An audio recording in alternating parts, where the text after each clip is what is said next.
2 తారీఖు వాళ్ళు అప్లికేషన్ పెట్టుకుంటే 3 తారీఖు పోలీసులు తిరస్కరించారు. 4 తారీఖు హీరో కానీ హీరోయిన్ కానీ సినిమా ప్రొడ్యూసర్స్ కానీ ఎవరు థియేటర్ రావడానికి వీల్లేదు.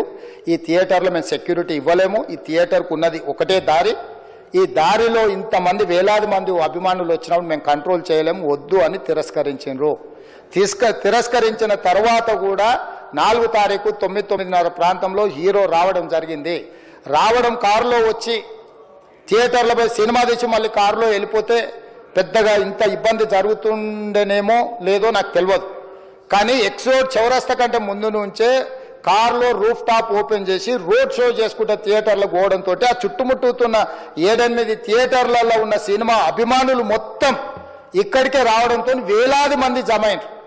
ఆ గేట్ ఒక్కసారి హీరో కారు లోపలికి పంపించడానికి ఆ ఉన్న గేటు తెరవడంతో వేలాది మంది ఒక్కటేసారి ఉప్పెనలాకి వచ్చారు. ఆ ఉప్పెనలో చనిపోయిన రేవతి, ఆమె కొడుకు, భార్య, భర్త, కూతురు వాళ్ళు అలాగైపోయి కొడుకు తల్లి ఒక పక్కన పోయి ఆ జనాల నుంచి తప్పించుకొని టికెట్ చేసుకొని ఆ తొక్కిసలాటలు హీరోను థియేటర్ లోపలికి తీసుకుపోవాలనుకున్న టైంకి అతను బండి మీద రోడ్ షో చేసి దిగేటప్పటికి వేలాది మంది హీరోని కలవడానికి చొచ్చుకొచ్చారు ముందుకు. క్లియర్ చేస్తున్నారు అక్కడ. So it is understood that everything is sorted. నేను వాళ్ళ డైరెక్షన్లోనే వెళ్తున్నాను. అండ్ ఏంటి వాళ్ళ ఒకవేళ నిజంగా పర్మిషన్ లేకపోయి ఉంటే చాలాసార్లు వాళ్ళు వచ్చి చెప్తారు, సార్ మీ పర్మిషన్ లేదంటే మేము రెండట్టు వెళ్ళిపోతాం. వాళ్ళే క్లియర్ చేసి ముందుకు రమ్మంటూ ఉంటే పర్మిషన్ ఉందనుకునే కదా మేము ముందుకు వెళ్తూ ఉంటాం in that flow of things.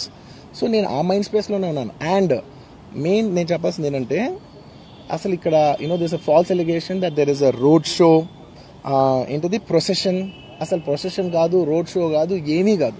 Just theatre ఇక్కడ ఉన్నాను, అక్కడ theatre just couple of metres away, couple of yards away from the theatre. అది అసలు రోడ్ షో కాదు, ఏమీ కాదు. కార్ అలా వెళ్తూ ఆగిపోయింది. ఒక పాయింట్ తర్వాత ఎంత జనం కూడిపోతారంటే అండి, మీరు కనపడితే కానీ జనం వెళ్ళరు. బౌన్సర్లు కానీ ఎవరన్నా పోలీస్ కానీ అందరూ అడుగుతారు, సార్ మీరు ఒక్కసారి వేవ్ చేసాను సార్ వాళ్ళు వెళ్ళిపోతారంటే మేము మామూలుగా ఎప్పుడు బయటకు వచ్చి అందరికి వేవ్ చేస్తాం. అది నేనే కాదు, ఎనీ లీడర్, ఎనీ సెలబ్రిటీ ఎవరైనా అడగండి, మనం వేవ్ చేస్తేనే వాళ్ళందరూ జరుగుతారు. ఓకే ఓకే చూసాం, సాటిస్ఫాక్షన్ ఉంటుంది, అప్పుడు దే స్టార్ట్ మూవింగ్ అవే. ఆ దీని మీద చేశాను. And it's also respect. ఇంత వేల మంది చూస్తానికి వచ్చినప్పుడు నేను నా కారు లోపల, టెంటెడ్ కార్ లోపల దాక్కుని కూర్చుని ఉన్నా. బట్ అంతమంది అంతమంది వచ్చినప్పుడు వాళ్ళకి ఏం కావాలి? హీరోది ఒక గ్లిమ్స్ కావాలి అంతే. అది కూడా ఇవ్వకపోతే నేను ఎంత యారగెంట్ కింద ఉంటుంది. ఇంతమంది ప్రేమ చూపిస్తే నేను కారు కూర్చున్నారులే అనుకుంటాను నేను. అరే నేను బయటకు వచ్చి ఒక్కసారి వాళ్ళందరికీ థ్యాంక్ యూ ప్లీజ్ పదండి ఇలా అంటుంటా. మీరు చూడండి నా జస్టిస్ అని చూడండి. ఇలాంటే ఇలా పదండి నేను చెప్తేనే వాళ్ళు వెళ్తారు.